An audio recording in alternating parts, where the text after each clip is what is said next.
Great to have you along for the ride. Thanks a lot for stopping by. Last time I had him on, I said it was my favorite interview I'd ever done, and it's true. Now I get to do it again. It's Bill Medley from the Righteous Brothers. Bill, how are you? I'm great, Joe. How are you doing? I'm doing very well. You are great. I got to be honest with you. You look even better this time than you were like 2.5 years ago. Dude, are you aging backward? What is going on? I don't know. Life is good, and I'm feeling great. And the last couple of 3 years has been pretty tough with this COVID thing and all Yeah. all that.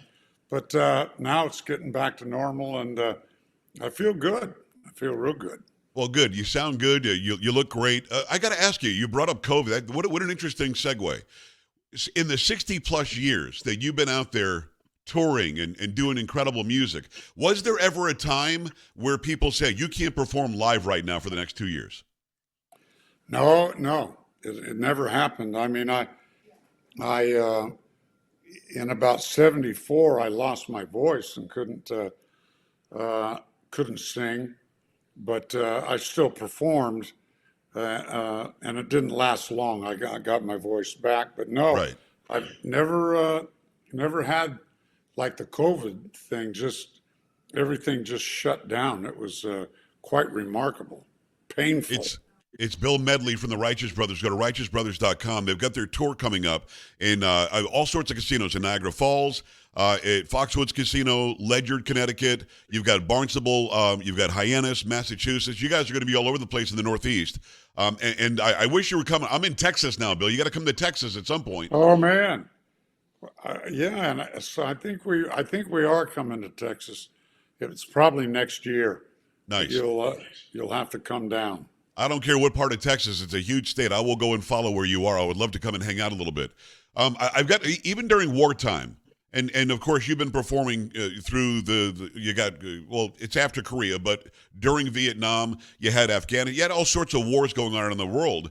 But even at wartime, we need entertainment, don't we? Don't we need some sort of a let's get away from it for a second and enjoy some music for an hour or two?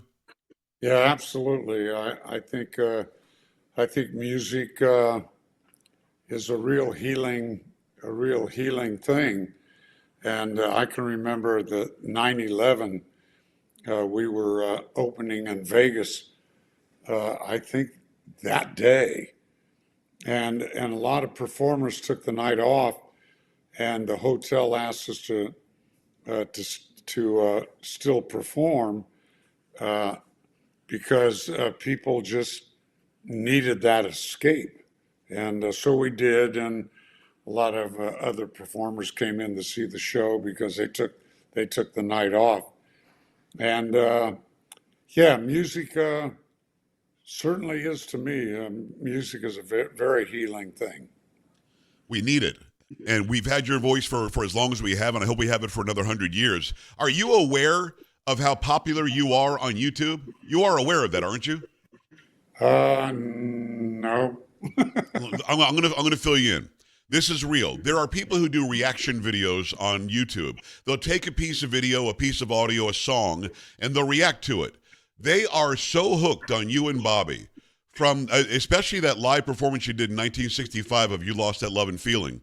People, I Oh, mean, Bill, they've got millions and millions and millions of views, and these are young people. These are people between 15 and 45 years old that weren't around at the height of the Righteous Brothers. And they all say, "Are they really brothers?" Then they say, "Man, look at the high one. Look at the low one. This is crazy." They always comment about your cheekbones. Look at his cheekbone structure. You know, they fall in love with you from that song. You've got two or three generations from when you started who are absolutely in love with you. You're not aware of that? well, excuse me. I've heard about that, Yeah. and I think it's incredibly wonderful, and that it's wonderful that they react in a good way. But yeah, it's you know we had all the hits in the '60s, and then the '80s came along, Right. and the movies. Boy, we were just back bigger than ever. So we've had Righteous Brothers have had a blessed career. The people love you. It's Bill Medley, the original Righteous Brother. He's the deep guy, and he's still out there performing all through the Northeast, Massachusetts, New York, Connecticut. There are dates galore. I want you to go to righteousbrothers.com, find a date, and if he's near you, go and listen to him sing because it's amazing. Well, you're right. When the movie Ghost showed up, Unchained Melody all of a sudden was rediscovered. And I saw a video of you guys on with Andy Williams, I think, back in the 60s. And it was Bobby by himself, of course, singing Unchained Melody. Yeah. But you didn't seem to be bothered. You produced that song, didn't you? I produced it, arranged it, played piano on it, and sang Nice. some vocal background. Other than that, I had nothing to do with it. But Bobby just killed it. I mean, he just did obviously an exceptional vocal job on that song. How important are live vocals, Bill? Because there are people now who use a lot of auto-tune. It's very, very produced. Those videos of you guys singing Love and Feeling or him singing, Unchained Melody or Soul and Inspiration. I mean, these songs were live, and they were really live. Like if you missed a note, we would all know it, and you guys never did. Well, we were pretty fortunate, we were. I don't know if I should say it, but we were real singers. Right. We just didn't have a garage band and luck out. Right. But Bobby was a great singer, and and that version of Unchained Melody on the Andy Williams show is probably the best version of that song I've ever heard. I mean, on America's Got Talent and The Idol and so. Unchained Melody's sung all the time, but boy, nobody did it like Bobby. Well, that performance, he hit some notes at the end, and I'm a musician, as you know. I'm a saxophone player. I try to sing, but I'm not going to sing for you because I sound like an idiot. But I can't. It's in the stratosphere, Bill. I don't understand how a man gets there. He's like singing a soprano note. Was he a contra tenor? Do you think with a range like that? Yeah, I would. Yeah, I would put him at a first tenor, maybe a second tenor on the way to first tenor. Okay. I still don't know how high he could sing. I mean, he just had an incredible range up there, just unbelible. I had Ted Neely on the show once, who played Jesus Christ in Jesus Christ Superstar, and he sings at like two octaves above the high staff G in Jesus Christ Superstar, and I think Bobby sang that same note at the end of Unchained Melody. So you've got to be standing back going, okay, I know I'm a really good singer. I'm Bill Medley, but holy mackerel, what is this guy doing? Yeah, he always amazed me. I mean, he amazed me. I mean, he would go up and hit notes without thinking about it. I don't think he ever sat down to find out what, on the piano, what his range was. But just remarkable. Great singer. As you said, there was a resurgence of the Righteous Brothers in the 80s. There was also a resurgence of you individually. I remember seeing Bobby show up on Cheers and singing Unchained Melody to Shelley Long on the show. And then a few years later, suddenly you're on the biggest soundtrack on the planet in Dirty Dancing. I heard a story that you almost didn't do that song. Will you do me a favor and tell me that story? Well, yeah, they had called me. Jimmy Einer was putting the music together for the movie, and he called me and said, "Bill, we really want you to sing the song for this movie."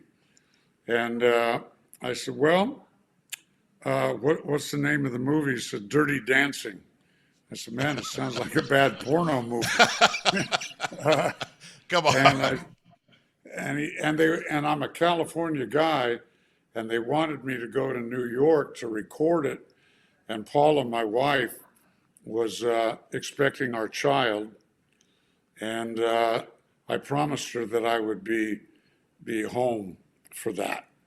And so I turned it down. I said, I can't go into New York. My wife is going to have our child.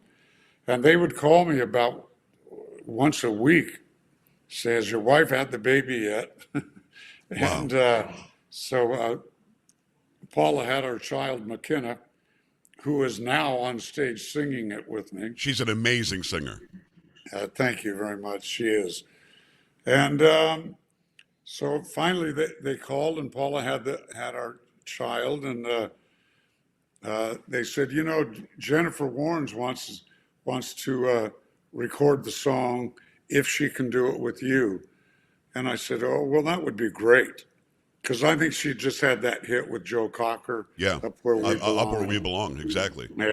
And so that song and this song is kind of the beauty and the beast, you know, me being the beast. And Well, this I can't imagine another voice in that song. I can't imagine that movie having just that feel without Bill Medley being on that. So when you hear this, how does it work, Bill? When you hear a song, do you think to yourself, this is gonna be a good one for me," or do you think to yourself, "It's a nice song, we'll see what happens"? Well, it's a little bit of both, especially if you're doing a song for a movie. You know, you hope it's going to turn out well. And that's kind of how I felt about I've Had the Time of My Life. I liked the song, I liked it. And but the demo that they sent me were the writers, and they sang real high. And so I kind of didn't I didn't get the vibe Right. that it was a Bill Medley song. But by the time I said, okay, I'll do it, and the truth is we didn't think the movie was going to do anything, but Jennifer and I just wanted to work together. So we went in to the studio, and they put it in the right key for me anyway. Right, right. And so we sang it, and we threw a whole bunch of stuff on tracks, and I said, well, hopefully that will work. And about Boy, 2 did it weeks work. later, yeah, they sent me the record, and I said, wow, that's pretty good. I mean, that was number one for a while, wasn't it? Oh yeah, it's a big. Love and Feeling's the most played record in the history of American radio, but I think I've Had the Time of My Life is the biggest song I've ever been involved with. Amazing. It is Bill Medley, of course, the deep voice with the Righteous Brothers. Righteous Brothers out touring right now. Go to righteousbrothers.com. Go and see this man sing. It's an amazing experience. Bill, I've got to ask you a couple of questions from my daughter, Gabby. She's 23 years old. She is a huge fan of yours, of Elvis, of Bobby Darin. She's a big fan of Dion. Wow. She at her age is loving the era that you come from. She had a couple of questions. How did you and Bobby meet? Well, I had a small little rock and roll band, and Bobby had a small little rock and roll band, and we were both from Orange County. And we had another really good friend that from Orange County, but he had been working Vegas a lot, and he was kind of worn out with that, and he wanted to come home, and he wanted to put together a band that he felt would get a lot of work. So he took Bobby and Bobby's drummer and me and my guitar player and put us all together. Of course, Bobby and I were both raised on rhythm and blues, so Right. we just had a ball and singing in some little dumpy nightclub, and it was great. But yeah, John Wimber is the guy that put us together. Amazing that he did. The other question she had, do you have a favorite song? Of mine, or just a favorite song? Well, I mean, it could be of yours and of all time, but yeah, no, I mean, if they're different, sure, of yours or of anybody's. Well, this is a song that was Bobby's and my favorite song, and we recorded it, and it was "You Never Walk Alone." Oh, it's a great And song. Great song, and we learned it from Roy Hamilton. We were big Right. fans of Roy Hamilton, and he sang it. Actually, that's where we got Unchained Melody. It was from Roy Hamilton. Elvis was a big fan of Roy Hamilton as well, right? Huge fan. Yeah, Big, because big. I think he actually took some of his singing cues from Roy Hamilton. Yeah, yeah. Wow. He I know in that new Elvis movie, I think it ends with Elvis singing Unchained Melody, and Bobby and I get all the credit.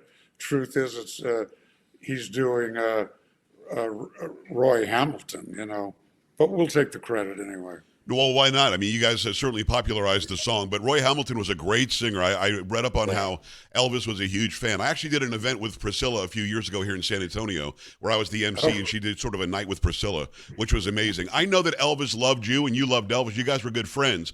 But the thing that I always got, and I think this might be in your book, if not, I've seen it in other interviews, you actually just saw him as a dude. And one day backstage, you realized this is like the king. So how did that whole thing even develop? How did you become friends with Elvis? Well, he used to come before we had Love and Feeling. We had these West Coast hits, Little Latin, Loopy Loo, My Babe, all those things. And Elvis was living in Beverly Hills, and he just became a fan.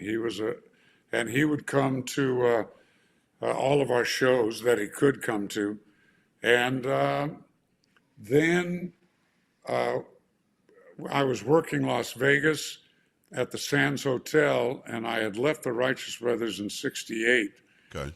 And I was working the Sands, and my contract ran out, and that was about 1970.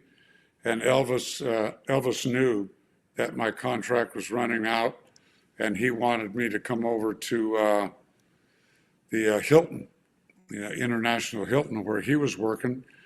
So I went over there, and in between shows, easily 3 or 4 times a week, Elvis would call me and say, "Bill, come on down to the dressing room." And I would go down, and it was really cool because it was just Elvis and I and Elvis's hairdresser. And we just got to, after, meeting with Elvis for, I don't know, 100 times, he's Elvis. He's Right. Elvis. I'm Bill. And we were raised on the same music, and he was kind of more of a baritone than a tenor. And we both rode motorcycles and all that stuff. So we just really liked each other as guys. And one night he said, "Bill, come on," because his dressing room was downstairs. And he said, come upstairs while I go on stage and watch me go on stage. So I said, "Cool." And we went back there, and we were waiting in the wings, and they started that, what is it, 2000, boom. Right. All Yeah. that Space Odyssey. great. Yeah. Yeah. And the girls are starting screaming and going, and Elvis is they were coming fixing Elvis's up, fixing his collar, his clothes, and his hair, and this and that, and I just kind of moved back about 10 feet so they could do that.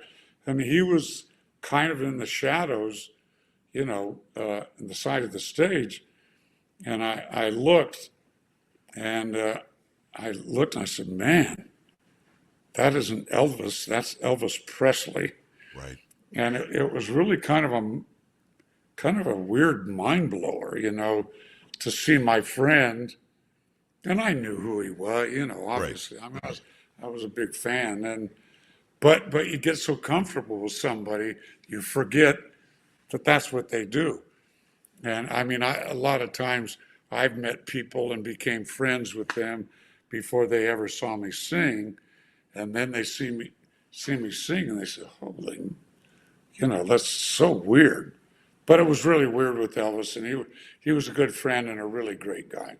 It sounds like he saw you as a guy that was in the same realm, and you guys could just be Bill and Elvis, like you said. I bet he didn't have a whole lot of that in his life because everybody wanted something. You didn't want anything. You sat there and talked with your friend. Yeah, that's exactly right. And it was very cool that by the time I would get to his dressing room, all the Memphis Mafia and all the guys were out of the room, and it was just Elvis and I and his hairdresser. That's so cool. So Yeah, you just it was just great to get to know him as Elvis. As a guy. It is Bill Medley, incredible rock and roll legend. Go to righteousbrothers.com, righteousbrothers.com. Go see him in concert. The Righteous Brothers are out touring still. And Bill, when you get to Texas, you got to promise you'll let me come over and shake your hand. Oh, please, I'll take you to dinner. That would, We're well, old friends now, Joe.